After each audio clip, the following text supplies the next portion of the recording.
the smell of grass and leather. There were days when we'd play too. We'd cross the lines when the sun would shine and make our dreams come true. I had a glove on my hand and a girl in the stands. She stole my heart like a hit and run. It seems the world was so much simpler back then. We was just out there for fun. I pray for someone to hold your hand, and baseball in the summer, someone to walk with you when this world grows cold. Baseball in the summer, baseball in the summer.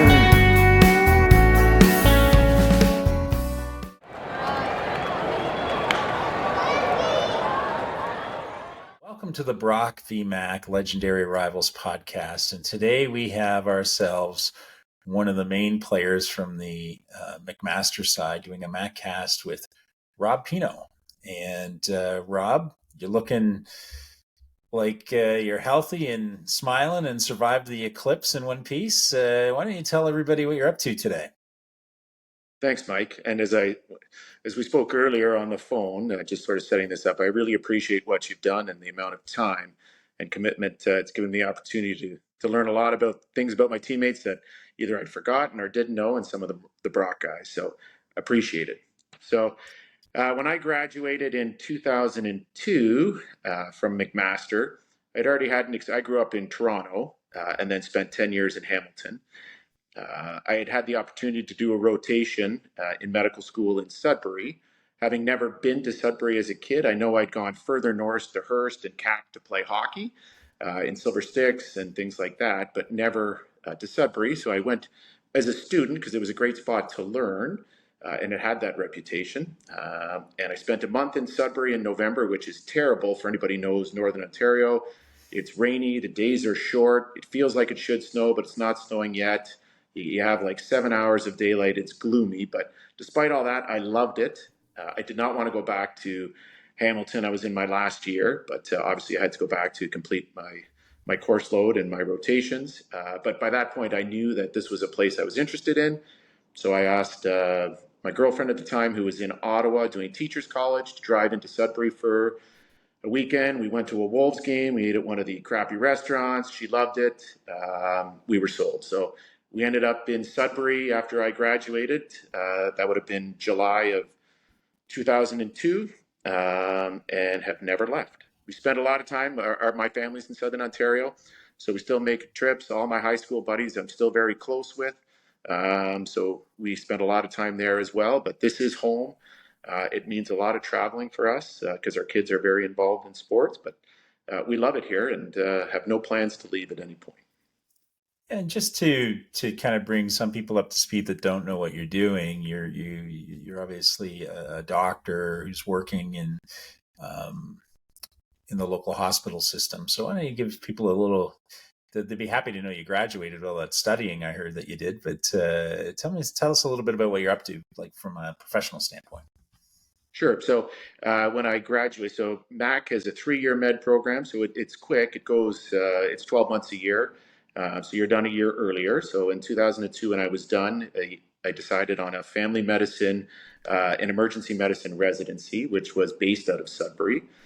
So I did that for 3 years. And at that point, I was fairly certain that I was staying. So we started looking for places. And I was able to get a position at that point. There was a 3-system hospital in Sudbury. Sudbury has about 170,000 people. It's been about the same since I've been here.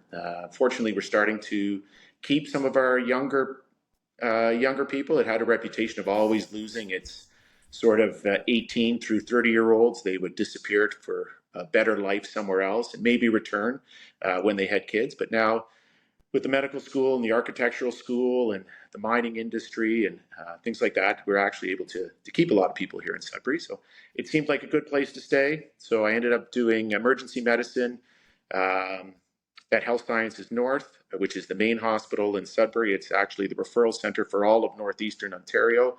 So it serves a huge area. We have a helipad, so that flies in all of the cases from as far north as you can go up to James Bay.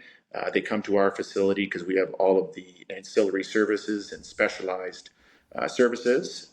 So it's a high functioning emergency department, staffed 24 hours a day with 12 different physicians per day on. So it's a high volume, high acuity facility, and it's a very stimulating place to work. And at the same time, oh, sorry, go ahead. I was just going to say, coming soon, a reality show called Rob's Anatomy that's based out of Sudbury. It'll be kind of fun. That's great. I mean, look at they really struggled to get doctors up north. So it's great that some of our best are committing to an area where they need talent. They need a talent infusion, in the medical system. So it's great. Rob, why don't we circle back and go to before there was a Sudbury and a McMaster?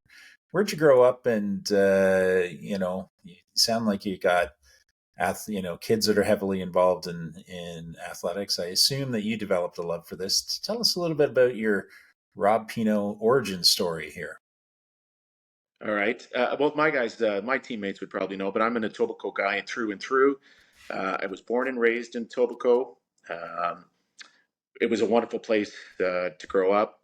My parents were committed to sports, but not over the top. They were always willing to be involved, didn't push me into anything. My dad coached. My mom was a shyer, quieter one. She often did not like to come, especially to hockey.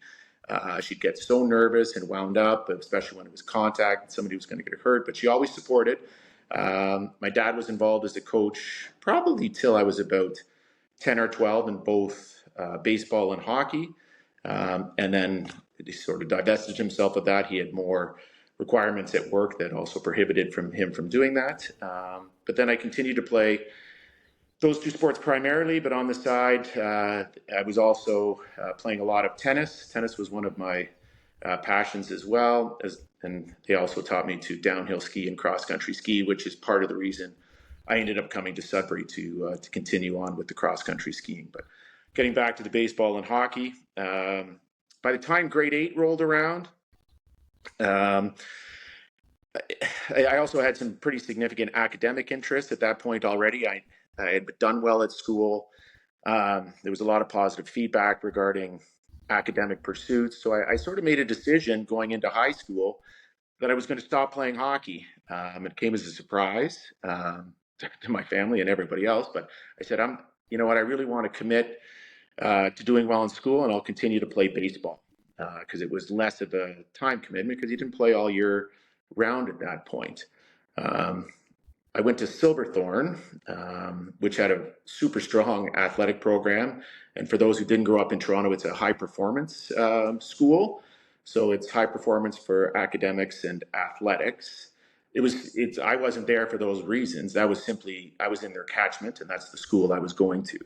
But it offered me exposure to some pretty high level athletes and high level students that served as role models for me as I went through high school, because all of the Olympic swimmers were training at the Olympium were there.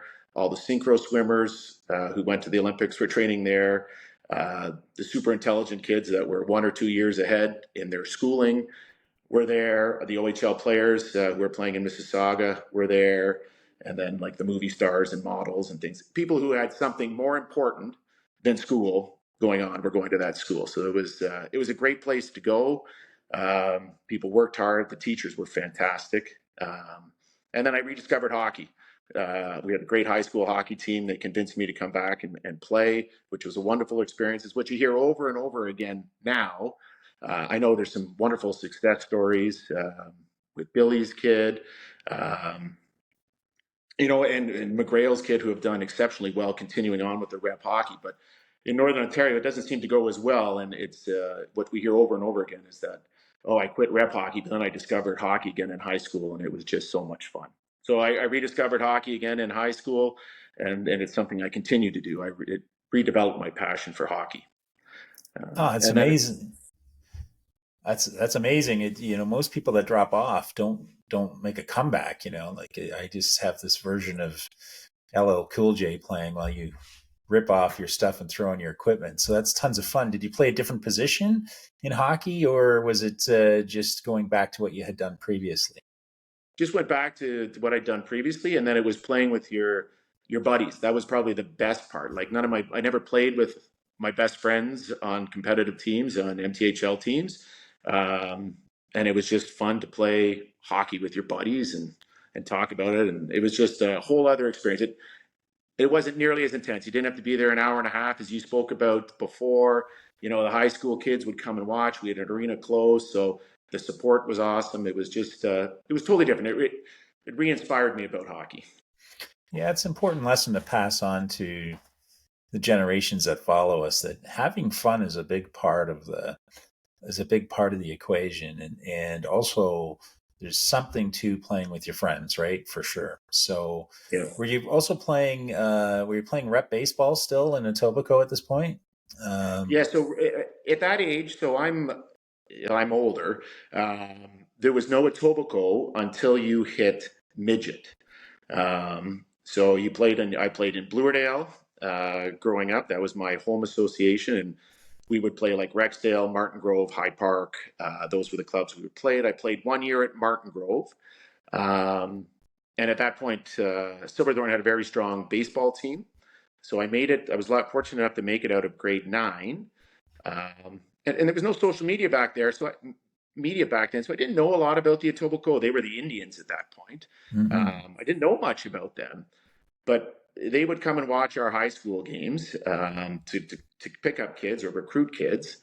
And I spent a lot of time with my buddies playing wall ball. I don't know if it was a big thing in other communities, but I know other guys have spoken about taking baseballs or tennis balls and going to the tennis court.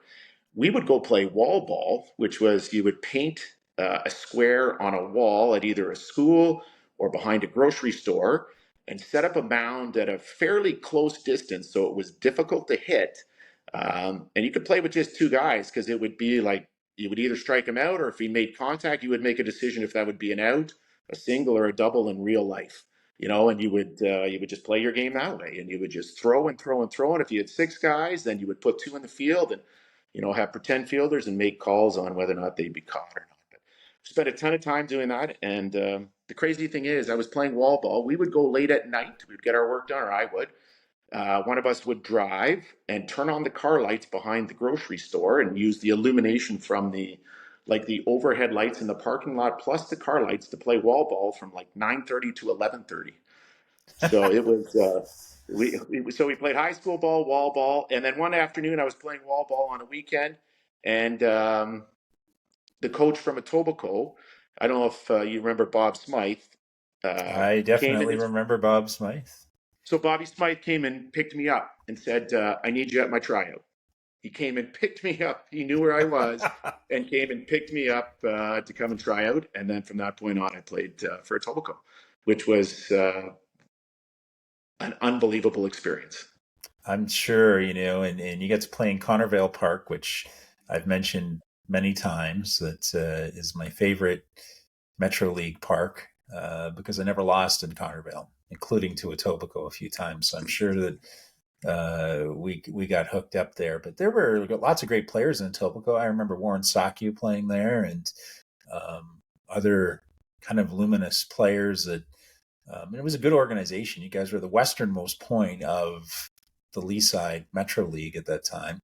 So you guys were drawing players from a fair distance to the west, particularly Mississauga and those kinds of places. But what were your experiences like in Etobicoke? And what positions were you playing in rep ball? So I pitched and I played the infield to start. So I would have either played second or short and pitched. Our initial teams weren't as strong. Mike High Park still had the pull and would draw people. So we weren't as strong. But as we went through midget to junior and then to senior, then everybody came to Etobicoke, sort of from the west half, from downtown west. We started to develop a real strong team. That would have been my last year playing for that team would have been 99 because I had to make it. I was starting medical school. Our team, we won the Ontario Championships and got to the Nationals and got to go to Miramichi, and it was just the perfect time for me to say, okay, that's enough. But I was starting medical school, so I knew it was going to be challenging to drive back and forth and do those things. But that team was so strong. It had Saku playing second base. It had Greg O'Halloran, who was a Blue Jay and won a World Series with Florida, playing in the outfield, not even catching. It had Denny Burney, who had made it to AAA in Kansas City, playing in the outfield. It had Sean Hill, played for the Nationals and the Blue Jays, starting pitching. Roman Kula, who went to a Division I school. It was just loaded. Like, I'd never played on a team like that. There was just a couple of us, me, John Cardella, who went to Laurier and then U of T, and Disco Bobby McGee were the only three players who did not play, I think, Division I baseball on that team. Yeah, I remember that team quite well because we were playing in Thornhill, and Etobicoke was not a fun day at the office. And then a year or two after, I played in Tecumseh, and we won the Ontarios. But those teams started to the senior teams were just stacked because you had 3 or 4 teams that are there in junior are no longer playing at the senior level, right? I don't remember I don't think there was a York, and I don't think there was a High Park. I don't believe had a program that was at the senior level. So you had players gravitating to North York. I know North York always had good teams. Brad Reeson went to play there a little bit, and Thornhill, we had a lot of Brock guys that were there, and Colin Cummins and these kinds of people. It was just senior ball was great, and it was still aluminum bat era, right, for the most part. And that doesn't make life easy as a pitcher. So, did you have a different mentality pitching as opposed to playing in the field? Would you describe your mental process as a pitcher? Oh, that's a tough one, Mike. Like, I threw hard enough, not as hard as some of the other guys. I was really dependent on my catcher. I let my catcher do most of the thinking, to be honest with you. I don't know if you remember Ricky Malinowski. He was our catcher in Etobicoke, and he called a good ball game. Our coaches preferred if the catcher ran the show. So I just sort of followed along with what the catcher was doing, and I trusted them. So were you kind of like a thinker on the main? Like, I'm trying to understand. I've only ever seen 2 pitching mentalities that work, but that could be just my very limited way of looking at the world. And you put that through a left-handed lens, that means it's going to be slightly insane to begin with. But we have emotional type pitchers that bring everything down to a battle of wills. So they look at the person in the batter's box as slightly more appealing than dirt and kind of want to fight them in that process of the at-bat. And then you've got some really analytical type people that are able to say, okay, I'm going to throw my fastball, but at 87% velocity, 6 inches off that outside corner, so it'll run a little bit and the guy will swing over it. What would you think? Do you fall into one of those 2 types of categories in terms of being a pitcher? So, Mike, things have totally changed in my world the way I would describe it. I would have said back then, for sure, it would have been the former, where I would have been aggressive and just doing everything I can to get an out without putting too much thought into selection, location, pitch sequencing, things like that. But as time has passed, I'm definitely much more of a thinker, and that's what I work with my son and the kids I coach on now, is just a lot more of the thought, less on the pure velocity, and just trying to blow people away. For sure, it's totally changed now, especially that I have a kid that I coach and a whole team that I coach, trying to provide more instruction in terms of the mental game of it. It's interesting. It's super interesting, and I'm glad that you've learned that diversity. I don't think I have, so I'd still be if you don't, that kind of gravel in your gut kind of old school approach is less effective in a modern setting because there's much more diversity of thinking in the sport. So you're a very serious student. You're taking your schooling seriously. You're at a high performance school, playing hockey and playing baseball. How does the road lead to McMaster?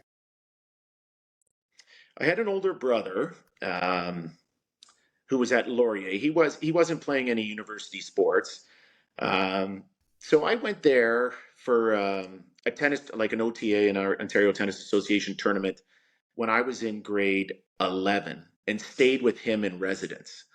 And I'd had no exposure to universities. I wasn't thinking about universities just yet. And when I went there and saw what university was like, I was sold. I thought this was the best thing ever. I had no idea what to expect. I didn't do well in my tennis tournament, but I sure had tons of fun hanging out in residence with him and his buddies and the party. This is what I want. So yeah, I was already working hard, but I really committed to working harder. And when it came time to apply, I did apply to Laurier. I think I applied all to. I loved phys ed. I was an outdoors guy.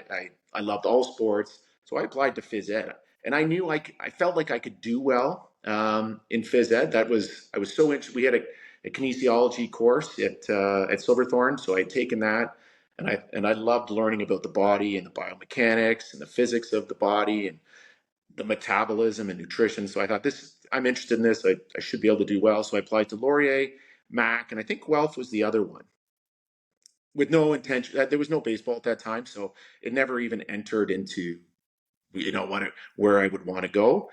I had an aunt living in Hamilton. Hamilton was 40 minutes away on the GO train from Etobicoke. My parents had always encouraged us to go away. If we weren't comfortable going away, that's fine. You could stay at home, but they promoted leaving, developing as a person, taking on responsibility, having a roommate you don't know.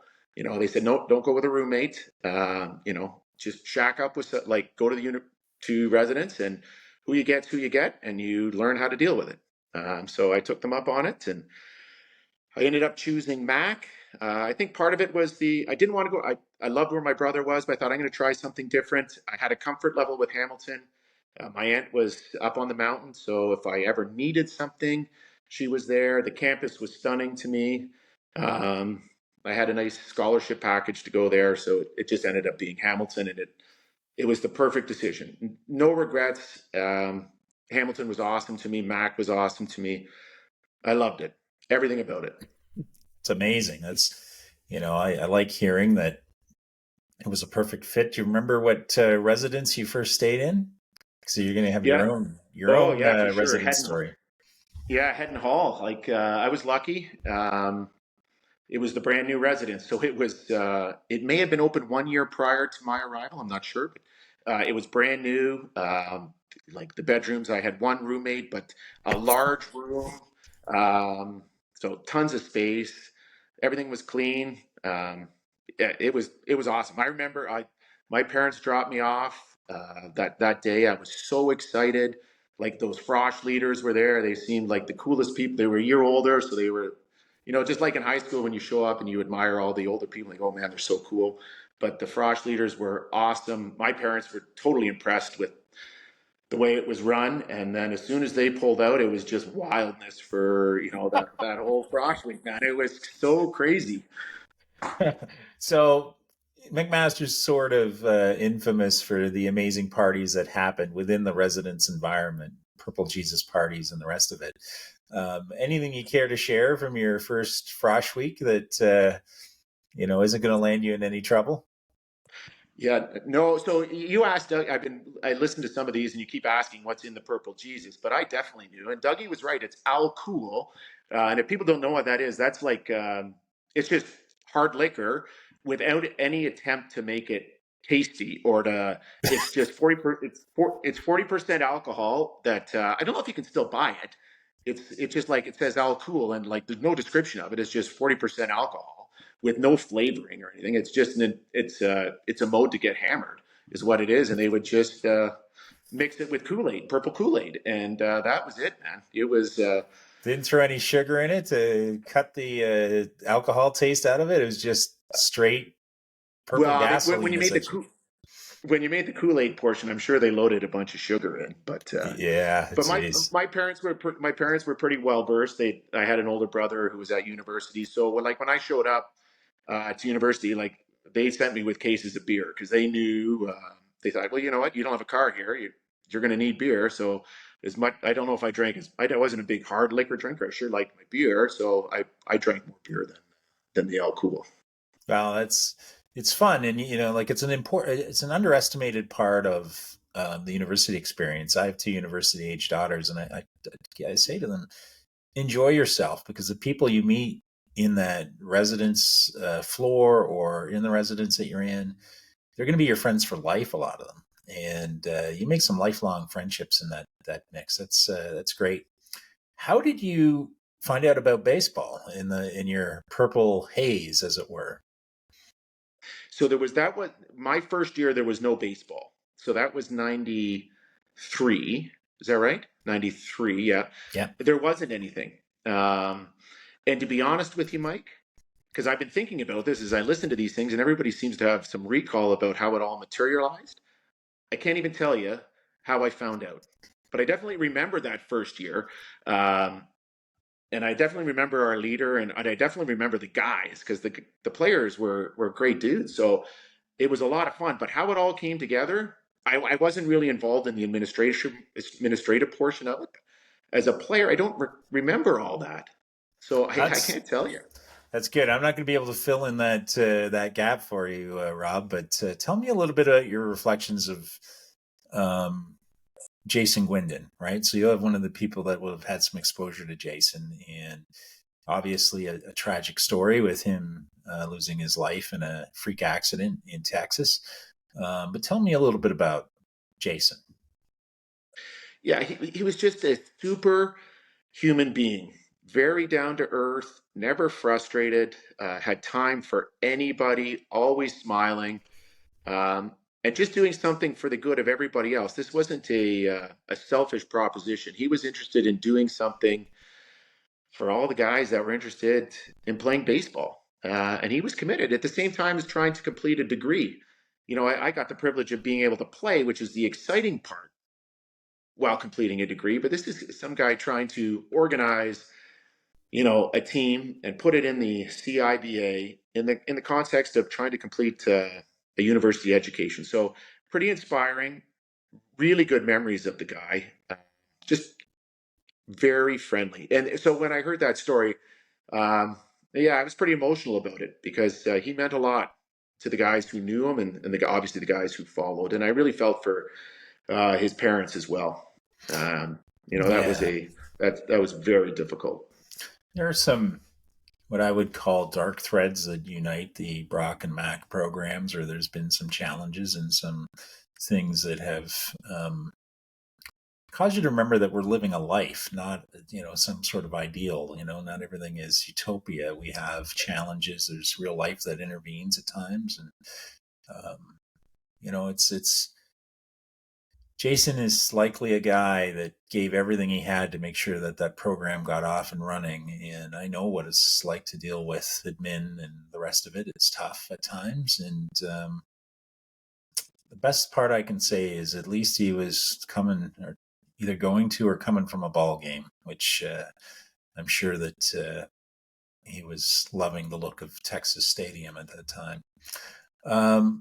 Rob, what do you remember about your first exposure actually to then the baseball team? You don't know how it kind of facilitates, but do you go to practices? Is there like a tryout, or do you just kind of end up on the team and you're playing right away? There's been lots of stories of that 94, 93 time period where there was an exhibition game against Durham, and they bunted because you guys had 8 people. This podcast series has revealed that the 8th guy or the 9th guy was supposed to be Todd Huther, who got lost on his way to Guelph, which is hilarious. So you could blame him for the bad blood with Durham. But do you remember your early recollections of your involvement with the team?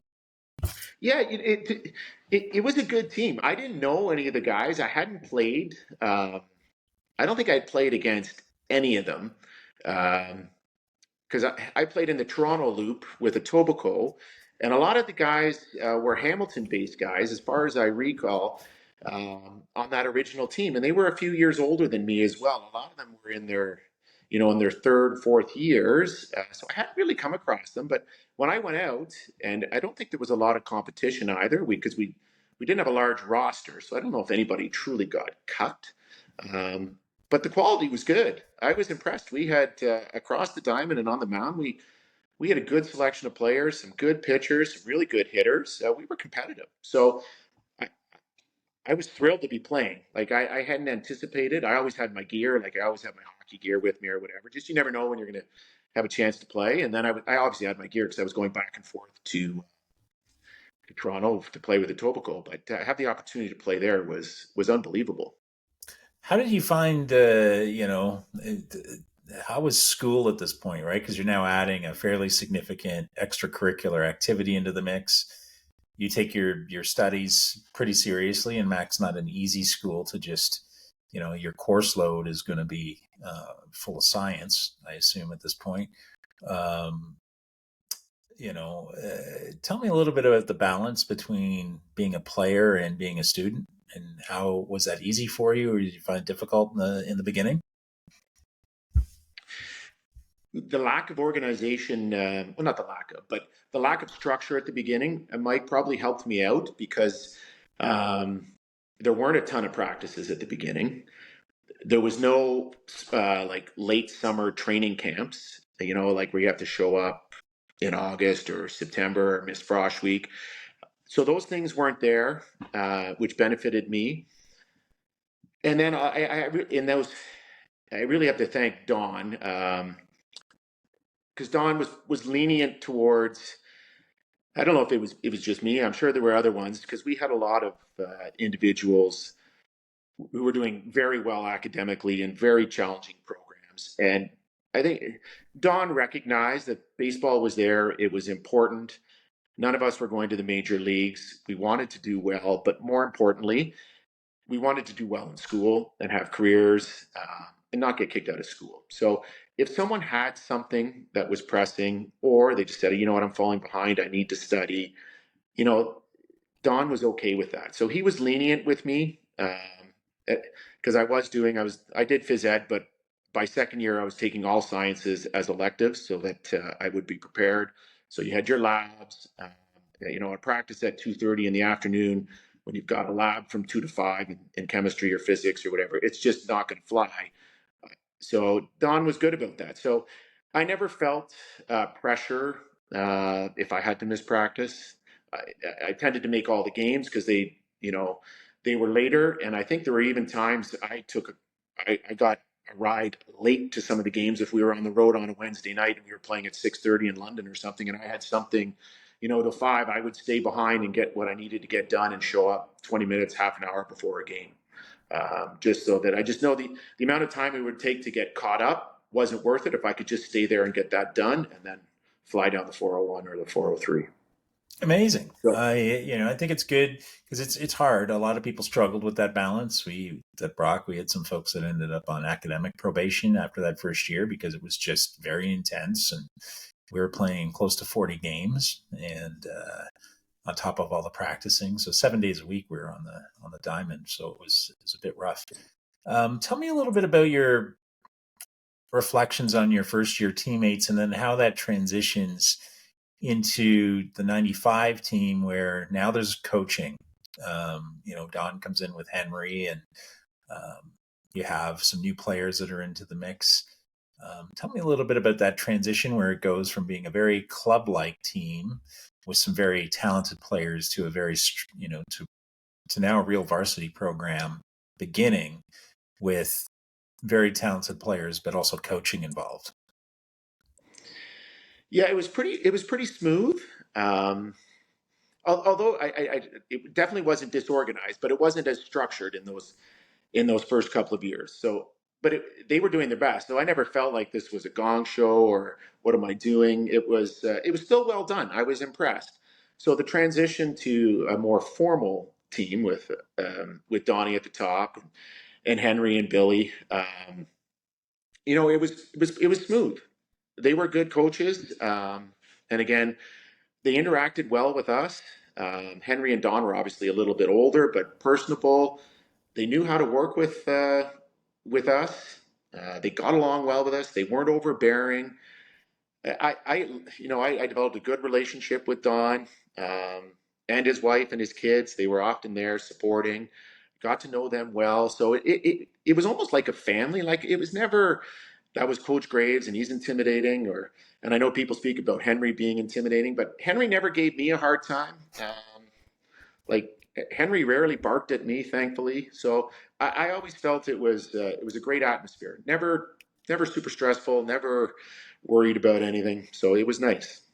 Yeah, it's funny. I played with Bill Newton, so he's an all-time classic in my world. I just, typical catcher that would come out and every second word was an F-bomb, or he'd be, telling me to hit somebody in the ribs or whatever, right? But just a classic competitor, a guy that really cares. Tell me a little bit about Billy Newton, because you would have both had to play. You played with Bill, and then also he transitions to a coach. Tell me a little bit about your memories of Bill Newton. So I count Billy as one of my good friends. We still stay in touch. I went to his wedding. He came to my wedding. I know his wife quite well as well, because she was sort of our age bracket at the same university. He knows my wife from there. I've sort of followed his kids along. They're a little bit older than mine, but so. And Billy was always, not every team. You hope that every team has somebody like Bill. Just rallies the troops, keeps everybody together, doesn't let things boil over between players.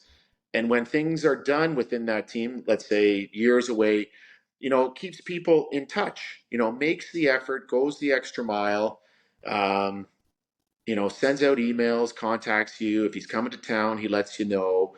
And it's easy for Bill to do because he made the effort when he was part of that team to get to know you, to make sure all the guys spent enough time together that they knew their ins and outs, what made them laugh, like pulled pranks, so that there's a reason to like Billy. Like there's a reason you want to hang out because there's lots to talk about, lots to reminisce about. And he never said anything negative about anybody. That's he's a team first guy. And he may have said negative things about the other team, but within his own team, he was always positive, man. So he was a treat to be around. His whole family, like I loved Billy's family story.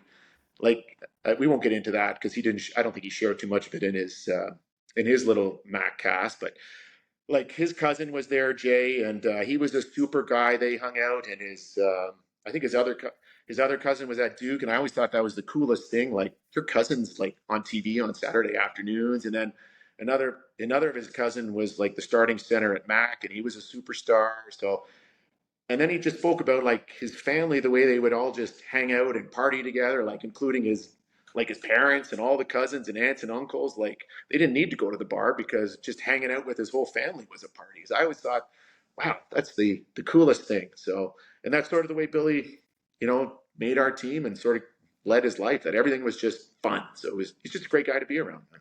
Yeah, he is, until it's 3 o'clock on a Saturday night in Montreal, or we can probably share that from your first swing at the national championships in your first year in '94. You guys are part of a 4-team SEBA at that point. There's McGill and Guelph and Durham College.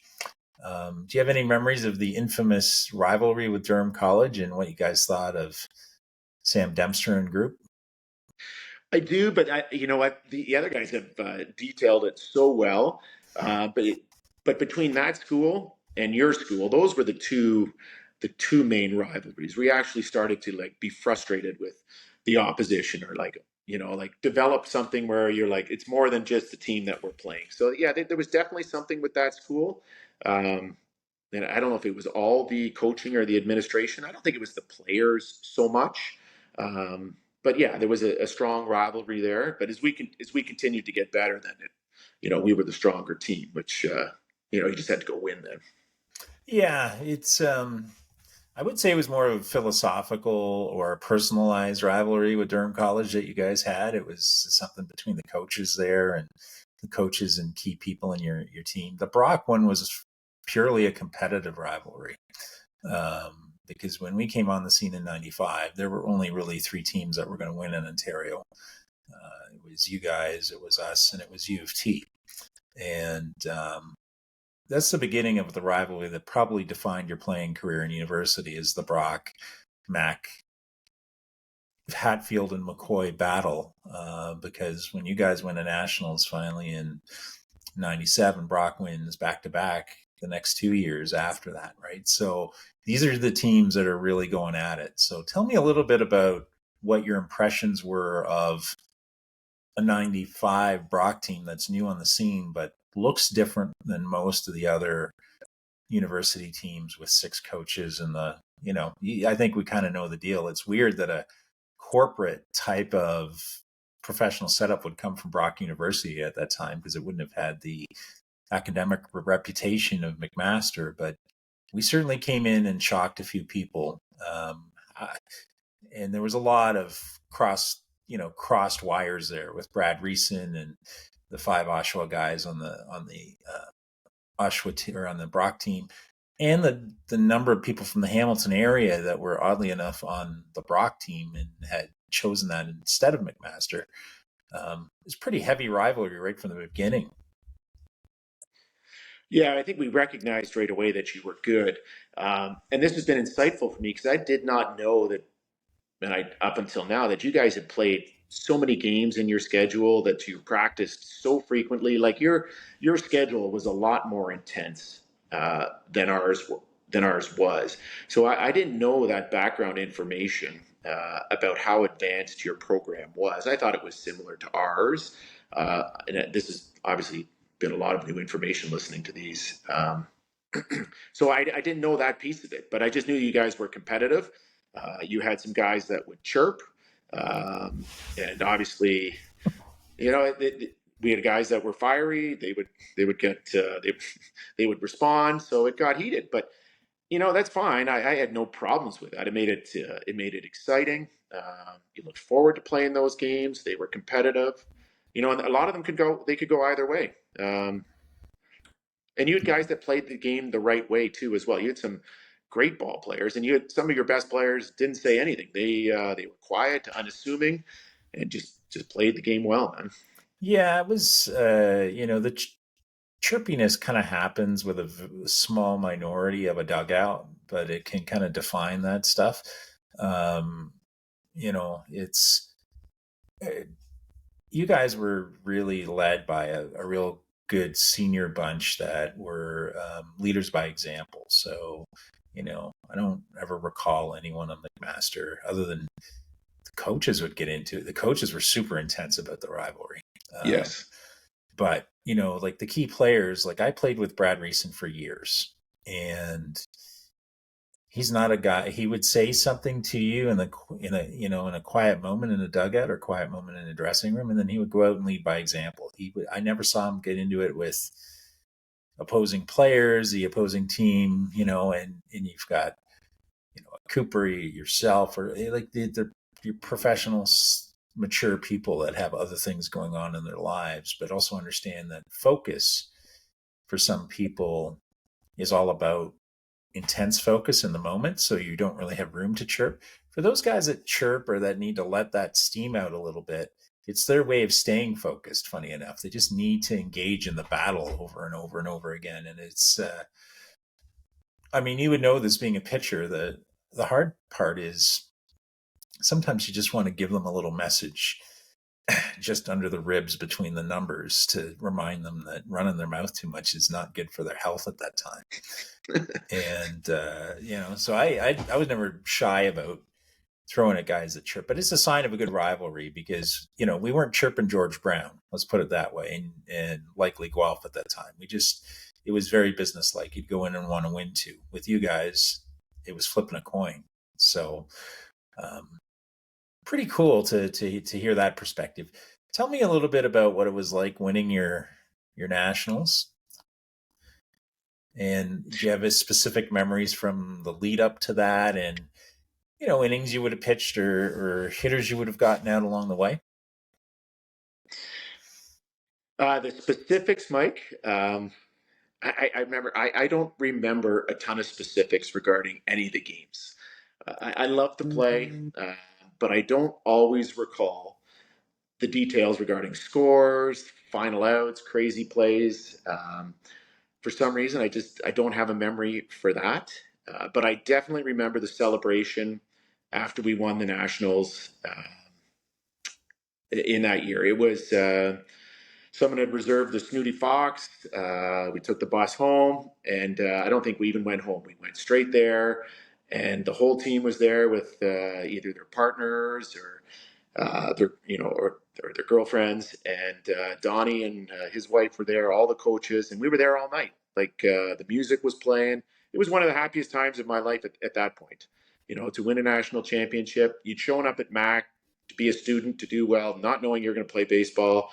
The team has gradually evolved and developed, and the next thing you know, your team's won a national championship. So it ended up being a really happy moment in my life, with a great group of guys that you're able to share it with, and something for as much as I don't remember about all the games, I definitely remember celebrating the guys. That's the best part of it, anyway. Rob, let me ask you this, since we're on the topic of great guys. What are your memories of playing with Brad recently? So those are all positive for sure. I remember, so I think Brad was in Oshawa at this point, and Brad was in Kin. It was called, I started in phys ed, and then they changed the name to make it a little bit more scientific. So Brad was in Kin, but it was still the same program. So he was 1 or 2 years behind me, I forget. But I recognized him, and Etobicoke would play Oshawa. So I was probably playing shortstop, and Brad's, after hitting another double, is standing at second base. And I spoke to Brad. I don't think I knew him at that point, but I knew he was at Mac. And I encouraged him. I said, "Hey, you got to come and play baseball at Mac." So, and then across the summer, I would continue to encourage him to to present himself to our team, because we could really use Brad Reason. And he was always, "Oh, okay, I'll think about it." Like, "Oh, we'll see." Just the way Brad would be. So I think I even actually tracked him down on campus just to make sure that he was going to participate, because obviously he had immense talent and a wonderful personality, a great teammate just to have around. And I enjoyed my time with Brad. He was a role model for me too. Just, he was so calm, rarely, rarely overwhelmed. Just and a beautiful hitter, as you guys have described repeatedly. Just a beautiful hitter with an unbelievable swing. Never trying to kill the ball, but still driving it so hard. Yeah, and you're right about his. I think people that don't know Brad would not understand just what a gentle soul, really. Like he just had a glint in his eye, and he would smile a lot about, just under the most adverse circumstances. I can remember once in the Leaside League, Leaside had a big, I think he was right-handed, but people have told me since that he's left-handed. But McPherson, that pitched for Leaside, was a guy that could throw in the low 90s. It was the one guy you had to watch on the Leaside team, and I can remember they brought him into the game, and we had a plucky second baseman named Bobby McGrain that the guy came in and just threw three right by. And it was like, oh, well, that's a change of pace. But Brad was up next, and I can remember Brad kind of just turned into the dugout, and he had that smile, and he said, he just smiled, and we're like, all of us were like, watch this. And I think that guy threw his hardest fastball, and it went back out on a line over second base and hit the Kinsman wall on a line. So Kinsman is one of the biggest parks in Ontario. It's just huge to dead center. And for someone to do that and just spin that around twice as fast as it came in, and just so unassuming about it, right? He just got to second and dusted his gloves off. But that was Brad. He would just have this joy, but very unassuming way about him. And he was also that way in life. Like, he was just a joyful, kind of unassuming guy, for someone so talented. So I'm happy that you shared that, Rob. I'll continue on there, Mike. Just Yeah. So Billy, going back to Billy, will also do a good job when Brad was ill. Billy kept all of us in the loop about what was going on. So when Billy had sent out a message saying things are not going well, I made a trip down to Toronto with Andrea, and I think I only had one kid at that time, so left left my daughter at my parents' place, and Andrea and I went to visit Brad in the hospital at that point in Oshawa. And his parents, I had corresponded with his parents to let them know that they were that I was going to be there, and it seemed like they were there quite often, spending a lot of time with Brad, because I think they realized, that his time was going to be limited. But I'm a huge Jays fan, so I'm listening to the ball game as I'm driving across the city to go to it was a Saturday or Sunday afternoon. So I was listening to the ball game in the car, and, and like, you never want to not know what's going on, but I was going to see Brad. So that was the end of the game. But I go into Brad's room and he's got the ball game on. Perfect thing. And then he goes, I never miss a game. I never miss a game. He listens to all the games. And he kept it on for I don't know if we were there an hour and a half or 2 hours, kept it on the whole time, just listening. Still would talk about it. Could you believe this happened? They should have done this. And still positive, even though his body was failing him. Never negative, never woe is me, and incredible positive outlook. I was blown away when it was time to leave. Yeah, and his parents were so wonderful about it, as they always were. We got to know them because they were regular supporters, like the Lunnies. There were certain families that made the road trip to a lot of our games, and the Reasons were one of them. So you got to know their parents pretty well, and they handled it beautifully as well. So. Yeah, and you having a background in medicine, I had some very long moments with Brad. I was there every other day for 6 months, the second time he went in. And one of the things that was very striking is he was so strong, because that form of cancer that he had, very aggressive, and was just eating away at him. And he was less than 100 pounds, and but strong as an ox. And I think part of, Roger and Jane will say to you, one of the reasons that Brad hung on so long, and I remember when they took him off of TPN, it was like 12, 15 days he was still, hanging in there, was so that he could say goodbye to all the people he needed to say goodbye to. And I believe that too from my bedside moments with Brad near the end. It's, I'll tell it more at a later point, but I've never met a more giving person in my life, even when he's clearly dying from colon cancer. And it's a good reminder for everyone to get screened, especially if you're, in your 40s and 50s as a guy, but Brad just was a teammate for everybody until the end. And, but do you remember, was it shocking when you saw him? Because I don't know at what point you would have seen him, but it was the deterioration, or the cancer eating him up, was hard for a lot of people. Had a hard time knowing how you remember Brad, and then seeing him, and under that, being stricken so badly by the disease, right? Do you remember what you thought? Oh yeah. Like, well, Billy had forewarned the guys that were going to go in his message to us. And as you said, Brad was never the biggest guy, but he was healthy. He was he was healthy looking. But yeah, when I walked into that room, he had lost so much weight. He was so gaunt. Still positive though. That was the biggest thing. It was unbelievable, because you knew it. It was not a healthy Brad. His time was limited, and it was very clear at that point. And he was young, man. So it really hit home. Like, he was just a couple years younger than me, and for to see somebody like that I'd spent a lot of time with Brad at university. He would come out with us, and he'd actually come to my wedding too. And it was tough to see. And I think about it. It's not something that I've forgotten about. And I don't recall a lot of things about the individual games, but I definitely recall a lot about Brad and how important Brad was. To me as a person, to the team as a whole, to the Mac baseball community. Just, yeah, never to be forgotten. Thanks for sharing that, Rob. I really appreciate it. Why don't we transition from that to how you wind up your Mac career, and how that translates in an opportunity to represent Canada in Italy, playing for Coach Don Graves. And tell me a little bit about those experiences. Yeah, so I was fortunate. I got the benefit of this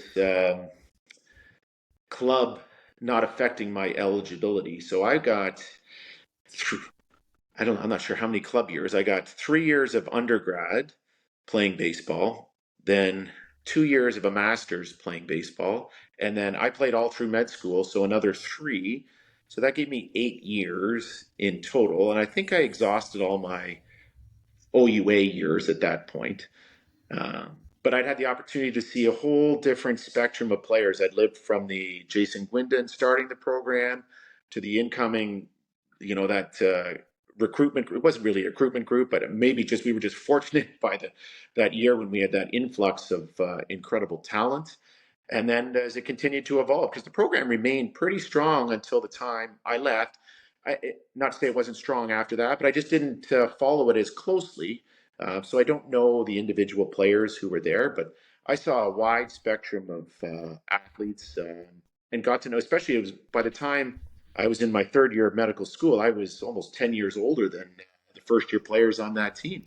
So I may not have been going out as much, but these were all, as you said, Max recruits some good kids. So I'm always inspired by all the different players that I had the opportunity to play with, and their individual stories were always very interesting.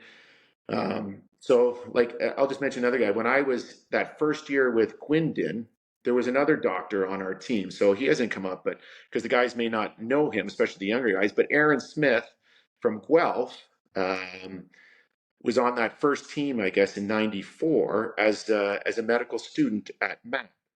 So he was always a little bit of a role model to me as well. I thought, that's awesome, man. We've got a medical student. He would show up sometimes. He'd come straight with his greens on to practice and quickly change. I thought that's pretty cool. And he was an awesome guy that I still see at. We have physician tournaments. Every year there's an annual what's called Docs on Ice. So all the physicians from across the province, their individual communities field teams and submit them, and it's it's a big party actually, but all kinds of teams. But Aaron Smith is one of those guys, so I see him every year, and he still plays hockey really well as well. But we always reminisce about those early days of Mac baseball. So there's another one, and then I got to live through, as I said, that class with that incoming talent, which brought us, to a national championship, and then Scotty would follow and do something similar to what I did. And then as we moved along, um, the incoming kids were just as amazing. Like the kids, not only the baseball players, but academically, the programs they were doing. It was just, they were all fun to be around, and you could learn something from everyone. There was, be it academically, lifestyle, athletically, just it was. I enjoyed being in that atmosphere. You needed that break. Like, you work a ton. You're doing all kinds of work. I love to go for my runs. I love to go to the gym, but to not be a part of a team, I wasn't ready for that. So that's why I stuck around for all those years. Baseball was easy because the baseball season was 8 weeks. So I could navigate that for 8 weeks and kill myself, but I was still part of a team, which was so important to me. I loved being around the guys. That's amazing. That's wonderful to, and people, I think, develop an appreciation you develop a new appreciation for it when you're out of it for some time, right? If you're 2 or 3 years removed, or even 30 years removed, and in some of these cases, you look back and you know that it's special. You may not have realized it at the time, or maybe some people who are very aware, self-aware, would at the time, but when you look back now, it's kind of like, wow, that was an incredible experience that shaped where I am today. So tell me a little bit about Sicily. And, Don told a pretty funny story on his podcast of you hiding under the stairs in the hotel with your textbooks open. So obviously you're into the hardcore academic side of it here, but tell me about going over to Italy. Yeah, so that was that that was my last baseball foray. competitively up until when we meet again in September. So that was the last time that I got to do it. So I graduated. I was already done because medical school ends in April or May. So that was 2002, and I was already living in Sudbury. Like I had relocated to Sudbury and was on rotations uh, as a resident. But when this opportunity presented itself, I thought this is not something I can pass up. This would What a wonderful experience. My arm was still good. I was still in shape. So I spent my summer that year in Sault Ste. Marie. I was on rotations in the Sioux, um, not knowing anyone because I just moved to Northern Ontario. But I would just I brought all my hard balls and I would just go and paint a square on the high school wall and pitch against the wall just to keep my arm loose. I would long toss against the wall. I couldn't get any live BP, but just to keep myself game ready, that's what I would do pretty much every day after my rotation or earlier if I was working later that day. So, and then I knew a bunch of the guys because I had still played that previous year. There was some of the MAC guys and other guys across the OUA. I think there was a couple of American kids that had come home who went with us, and obviously I knew Donnie who was coaching. The experience was awesome. It was yeah. Donnie mentioned the luggage thing, which was crazy, but the hospitality was great. It was a pretty well run tournament. Um, there were fans in the stands. The other teams, the competition was excellent. I remember that American team. It was all the first round potential first. They were all the NCAA players likely to be first round picks of MLB. So we like quality wise, we played Houston Street was their closer. Richie Weeks was their second baseman. Like we had the opportunity to play them. They obviously beat us. They didn't destroy us, but yeah, it was just to play players at that level was pretty awesome, and to feel important, like to wear that Team Canada jersey once in your life, even though it's not like the Olympic team or anything like that. It was pretty emotional. I loved it. It was another great way to end my career. I ended my Etobicoke career with a national championship or going to the national championships, and I ended my university career having the opportunity to do this. So it just felt like the time was right. After that, okay, I'm going to wait till it's time to coach or wait till my kids are ready to throw. And I just took a break from baseball. That's a super way to put a exclamation point on that. Rob, had you been to Europe before? Or is that your first time going to Italy? That was my first time. I had not been to Europe. My family wasn't big travelers. We had a cottage in the summer, so we would spend a lot of our holidays were often cottage based. And because I was playing baseball and I wasn't doing much hockey in high school, but a lot of the travel in the summertime was either at the cottage or going to tournaments for baseball. So no, we didn't do a ton of traveling as a family. We traveled across Ontario, but not international travel. But subsequently, after being to Sicily, I hadn't had much international exposures. I loved it. The food was great. The people were great. I ended up going 3 times. Almost each time we had a kid, my wife would take a longer maternity leave. She's a teacher, and we would go do a bunch of traveling. So we've gone to Italy 3 times since then for longer holidays. Like I would book or plan my shifts to allow us to get away for a couple of weeks at a time, just based on that initial experience in Sicily that we had to go back. That's great. It's tell me about the transition then to um, your professional life. We've obviously covered a little bit of what led to Sudbury. Maybe a little bit more about the influences that get you to choose Sudbury. I'm really interested in understanding your devotion to more of an outdoor based life, what it's like raising a family in Sudbury, and how you convinced your wife to move there are all probably pretty interesting. And tell me a little bit about that and why Sudbury and also the decision to get involved with the ER side of medicine as opposed to general practice, because they're two totally different things. Tell me a little bit about that and how your life's evolved in your hometown and your choice of career.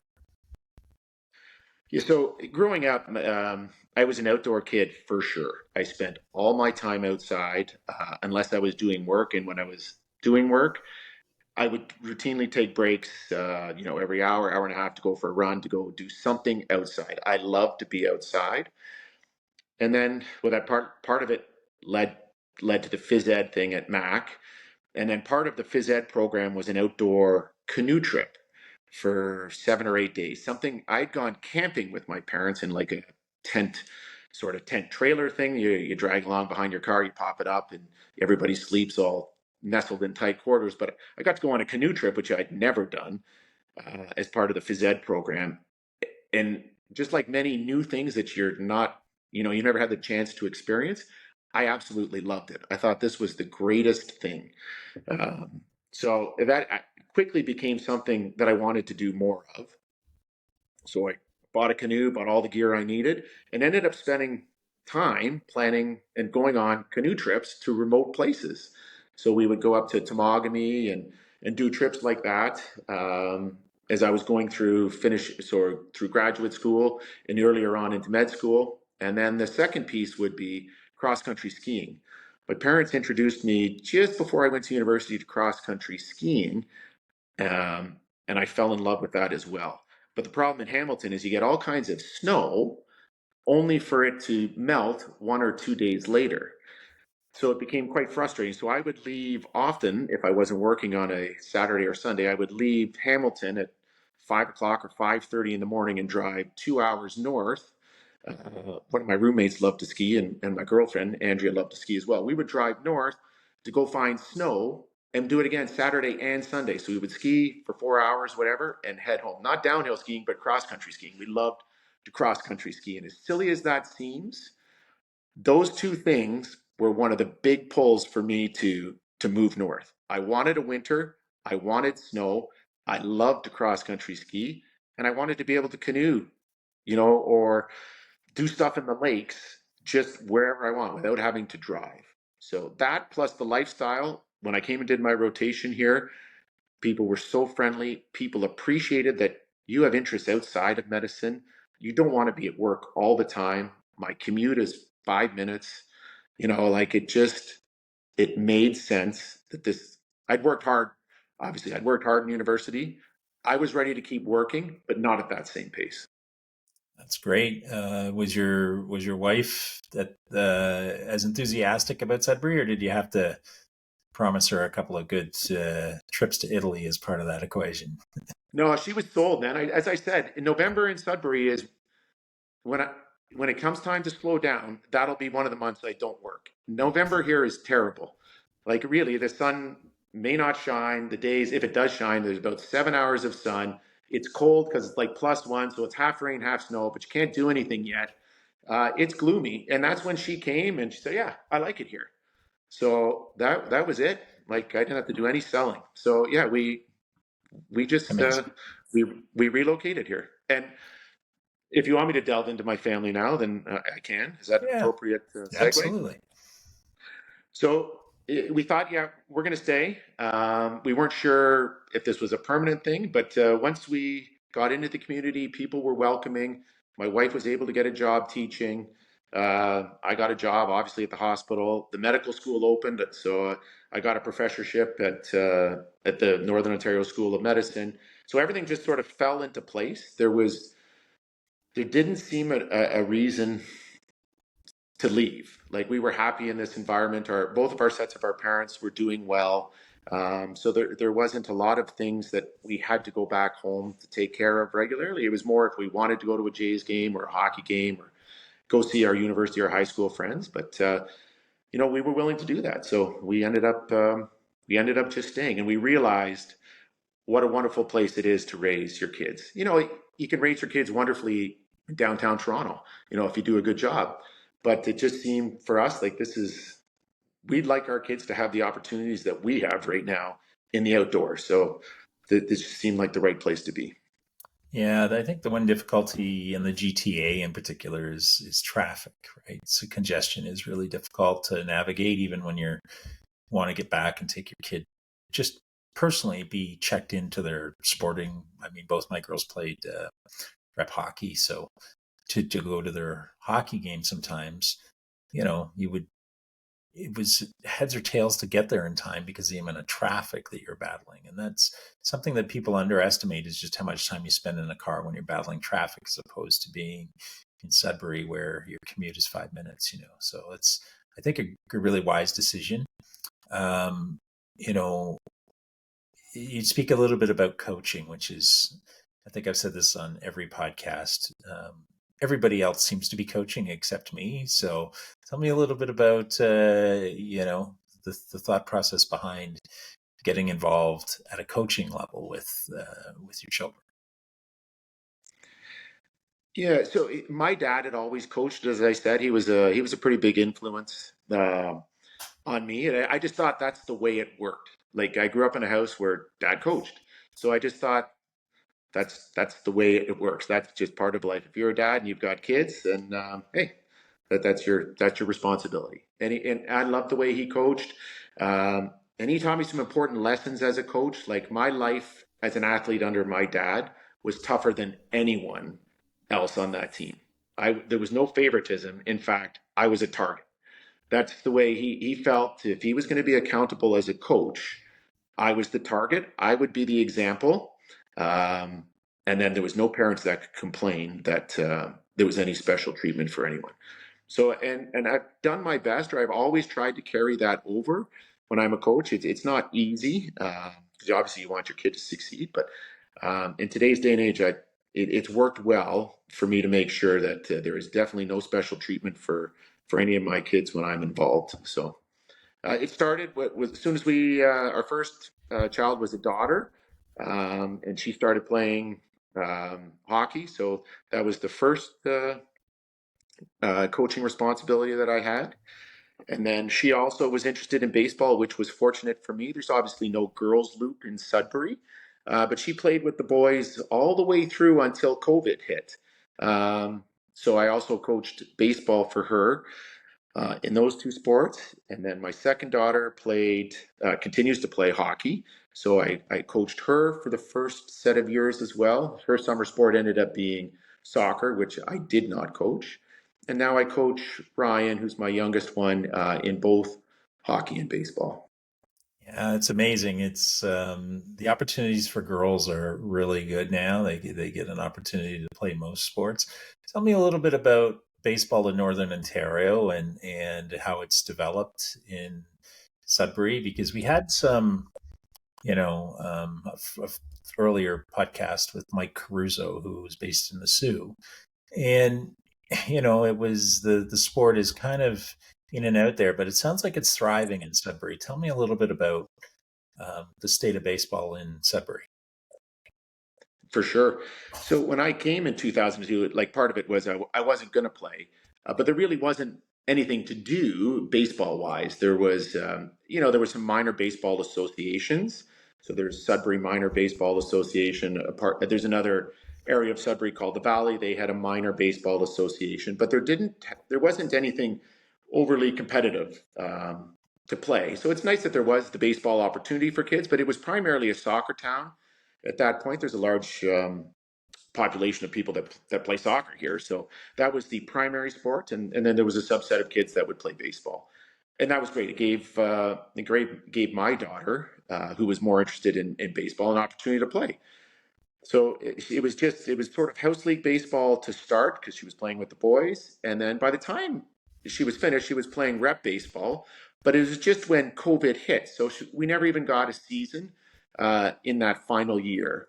But at that point, as I was watching, you could see the quality of the kids and the organization of the baseball system improving. And Sudbury had produced a few kids who had gone to Division I schools who elected to come home after their careers.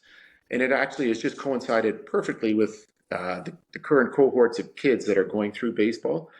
And they were passionate about baseball. They weren't just good players. So one of them has set up a baseball academy here, an indoor facility. It's probably over 10 years, and it's thrived. The baseball program in Sudbury has totally taken off. So there's actually a junior voyageurs program that's affiliated with the LU the actual university program. They wear the same gear as they do, the same jerseys, the same hats, and they compete in the PBLO at the highest level. So it starts at I think 15U. There's rep programs all the way through, but the actual junior voyageurs PBLO program starts at U15, and they compete across the continent. They play primarily in Southern Ontario, but also travel a ton to the U.S.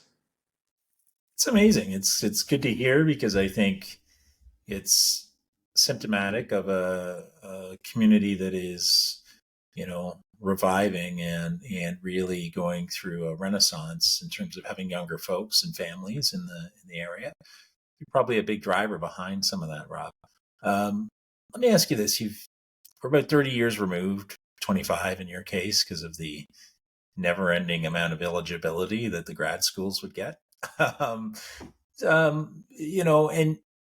have you maintained relationships with a lot of your ex-teammates, or is there a core group that you stay in touch with, and some people that you haven't seen in that time?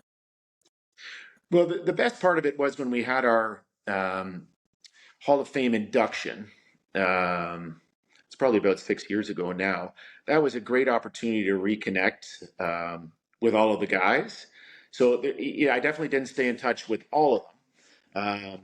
But that opportunity was wonderful for re-engaging some of those friendships and exchanging new contact information. So that was very helpful. The core group, the ones that I still stay in touch with the most would be, well, Coach Don. Just because he coached me for so long, we developed quite a good relationship. And again, he knew my wife, and I got to know his wife because she would come to a lot of the games, and he would often host us, our teammates, at his place. Billy, obviously, because he just does such a good job of staying in touch with people. Doug Lunny, I would run into him when my oldest daughter would play in the tournaments in Southern Ontario. So we would see Doug, and you'd first see Doug's family, first of all, because Doug was often behind the bench. So you would see in the lobby there, oh, there's Doug's dad. So you knew Doug was there. So you'd always get to see the Lunnies, which was great. Jeff Aikett is another guy that stays in touch. And he was another super guy, part of those early years with us. Those would be, the other one would, Cammy Dunlop. Doesn't get enough recognition, I don't think. He was the heart and soul behind, after Gwendon, heart and soul behind the program, trying to make it work, trying to get access to the athletic department, pushing for funding, pushing for support, pushing for publicity, everything to keep the program running and to grow it. He did get his chance to play, but you know what? Cammy didn't push for the opportunity to play. I think he recognized that he could do more by pushing behind the scenes and doing a lot of stuff for us. And it was he was very effective at it, and helped, promote our program to the administration to the point where we could get increased resources to allow us to develop and progress. That's amazing, because those types of guys often go unsung, and Brock program has a couple of them that we like to highlight.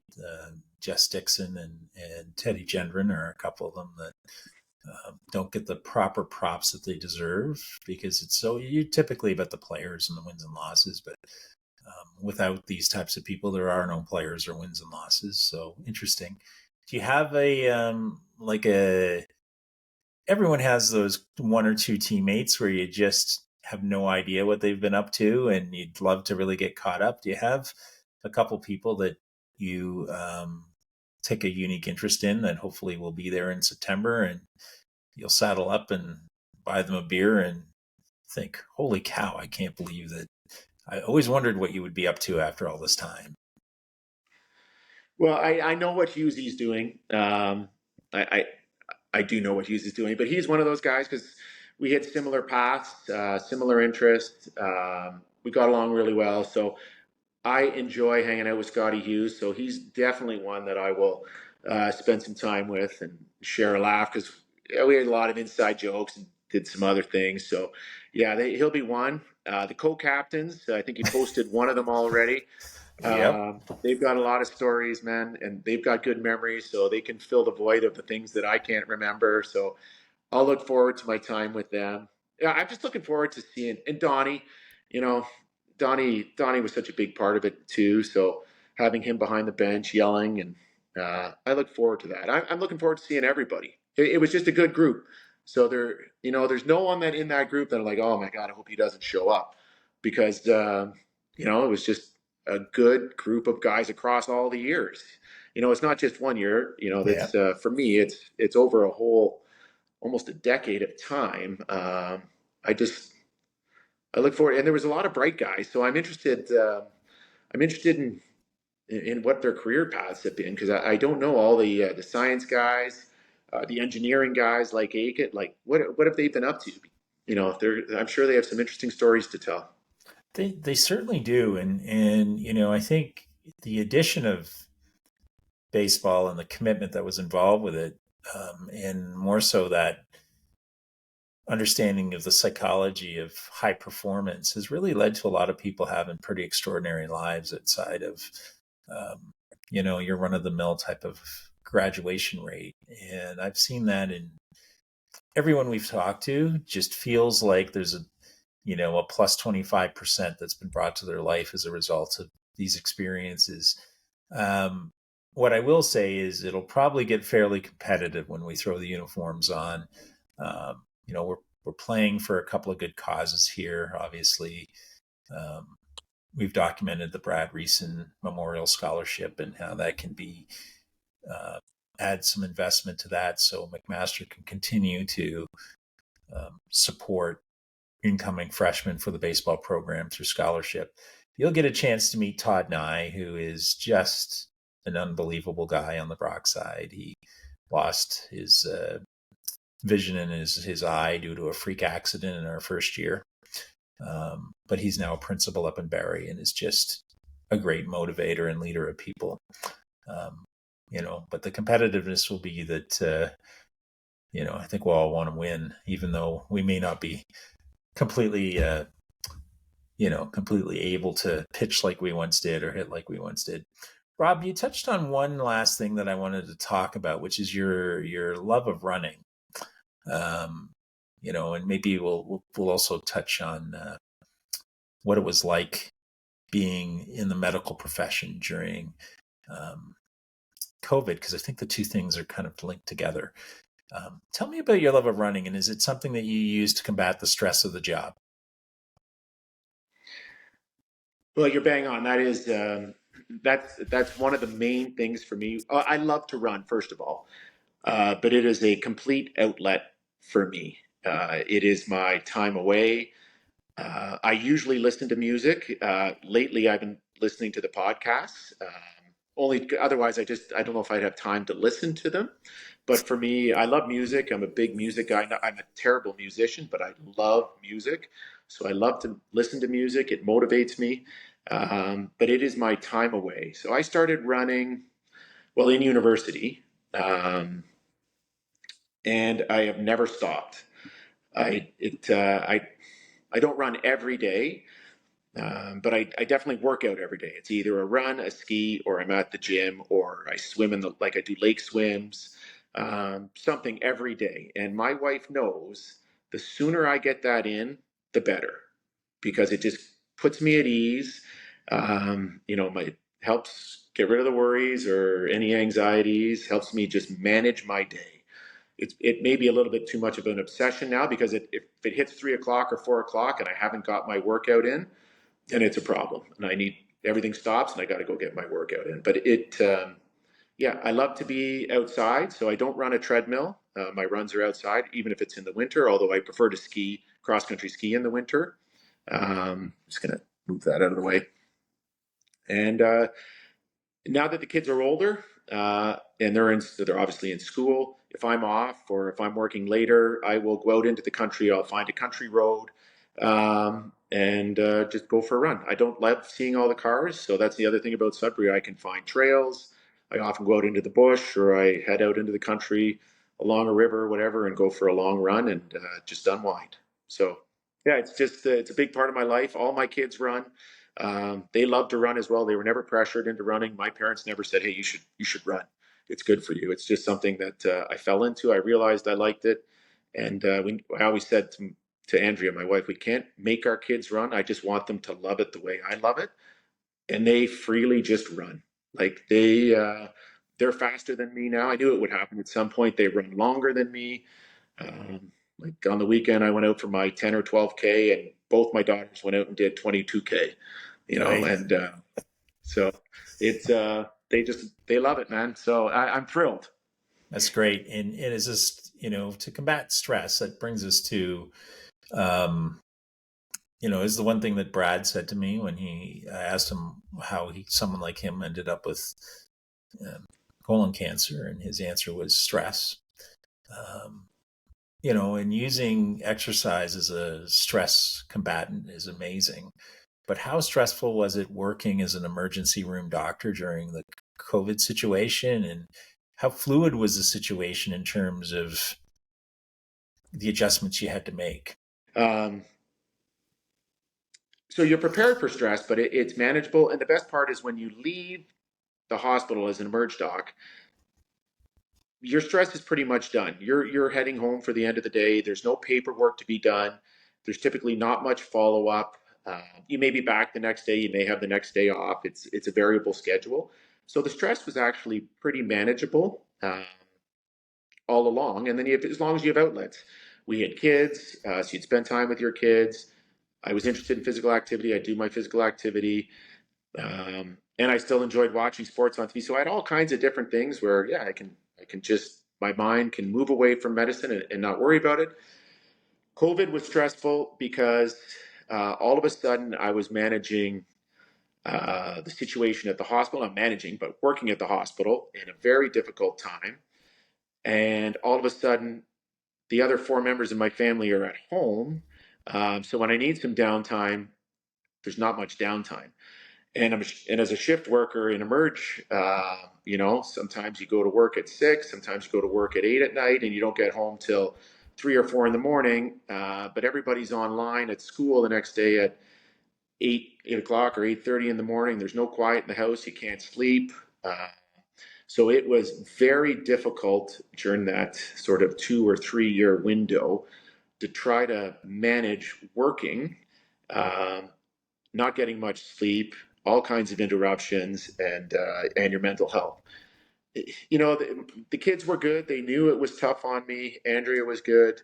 And again, a big part of it was exercise for us. We knew as a family during COVID that at 3:30, when everyone's school day was done, we were either going hiking, we were going out in the canoes, or more often than not, we were going running as a family. And everyone would go in their different directions, and that was our routine. We had to get out of the house and do things, but eventually, Mike, it got a little bit. The lack of sleep became an issue because they weren't leaving the house in the morning the way I was used to, and I ended up working I traded a lot of my shifts to work in the evenings so that I could help the kids at home as well, because my wife was online as a teacher, so she could offer no support to the three others who were doing learning or had questions or wanted lunch or whatever.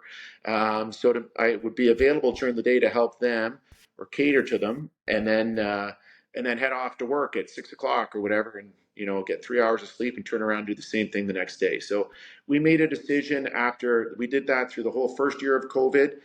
And then when it came through the second time, I guess after the second March break, we said, and the schools were closed again in Sudbury, we said, hey, if we're going to manage this and, we're going to stay sane and everybody's going to be happy, they're going to relocate to the cottage. So we don't own a cottage, but my parents have a cottage. So they made it available to us for in that early, like late March, early April, and Andrea and the kids relocated to the cottage. And then obviously my parents wanted to get out of Toronto because they were fearful for COVID. So at some point they wanted the cottage, which was totally understandable. But we know a lot of people in the community where the cottage is, a little town called Southampton, Ontario, on Lake Huron. And we were able to secure a cottage that somebody wasn't using. So they spent April, May, and June at the cottage, and I shuttled back and forth. I would work 3 or 4 days in a row, stack all my shifts, have 4 days off. As soon as my shift was done, I'd drive to the cottage and hang out with them and not have to be going to work and trying to be with them. So, family wise, the first year was tough. We made it through. We'll never forget it. I'm sure the kids will never forget it. The second year, we were fortunate enough to have a great opportunity to do something different. We actually enjoyed COVID at that point. Like the kids were learning. Dad would show up. Mom was there the whole time. Dad would be there for 4 days. It would be like a holiday when I was there because I didn't have to be at work. We got to play tennis all the time. We got the Bruce Trail map. We were hiking all over the Bruce Trail. So it actually turned into as best an experience as you could make it. Yeah, it's amazing. I know where Southampton is because I used to manage some radio stations that service the area based out of Wingham, Ontario. So it's a beautiful place, great beach. And yeah, amazing. That's a great, way of showing that pivoting in life will take a stressful or an adverse situation and you make the best of it, right? You've got to make chicken salad all the time, as we like to say. Rob, amazing. Thank you so much for your time today. Really appreciate it. Look forward to seeing you in 6.5 months. You may not have as much hill running and stair running as the rest of us to be in prime throwing shape, so we're looking forward to it. Thanks again for today. Really appreciate it. Mike, I just want to say thank you again. I've enjoyed this, listening not only to the ones of Mac players, but also some of the Brock stuff and, just helping us reconnect. Just like I say about Billy, who keeps our unit together. Obviously, not only you're keeping your Brock unit together, but you're bringing all of us together for something special. So I am really looking forward to it. My kids are looking forward to it. My younger guy is like, Dad, I get to watch you pitch. Yeah, well, we'll see. But yeah, they're all. When you bounce the 45-foot curveball, that's kind of when it's, that's something we all have to live with, right? Like our kids are going to see us and they'll have heard all these stories and, you got to at least be a facsimile of it in some form, right? Yeah, no, we're looking forward to it. That's great. Thank you so much, Rob, and have a